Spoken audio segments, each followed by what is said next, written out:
So I have a John Deere Backhoe, and I had a sensor for the exhaust temperature manifold, and got a new sensor for it. And when I took it out, the threads are really bad on it. So what I'm going to have to do from here is I'm going to have to take off the turbo, and I have a new exhaust manifold to replace it.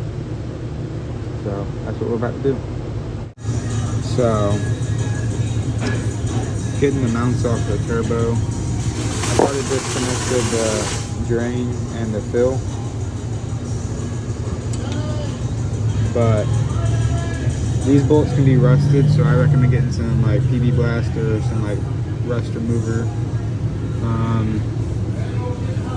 Another trick is I come around the wrench like this,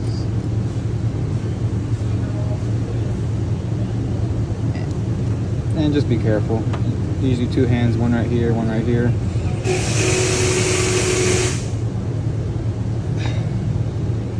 She's on there. I'm gonna have to get something else. So I took the turbo halfway apart.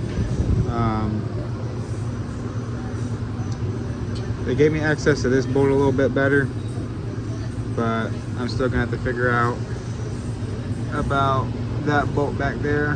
Hopefully it won't be too bad. But after I get this section of the turbo out, I'm gonna start removing the things that are holding on other lines, and then start removing the mounts for the manifold. So I'd say 4.5 hours. Finally got the manifold off. And I did run into a problem with the turbo. I broke it off on the exhaust side. So I'm gonna have to replace that bolt, but getting the gasket and the manifold tomorrow, so we'll replace it tomorrow. So I got the manifold on, got the mounts on for the EGR.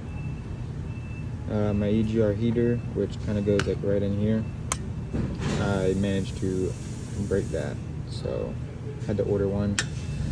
So now I'm just kind of putting everything back and waiting on my EGR heater to come in. So I got my new heat exchanger, or EGR cooler, whatever you call it.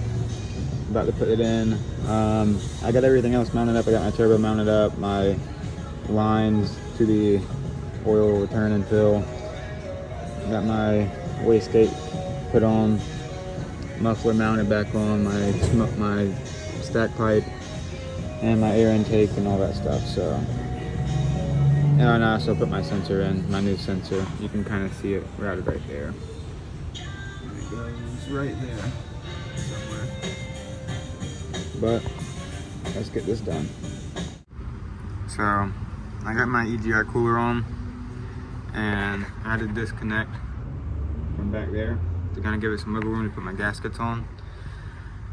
But other than that, I got turbo on, EGR cooler, got my exhaust back on, and ran around for a little bit, and she works just fine now. So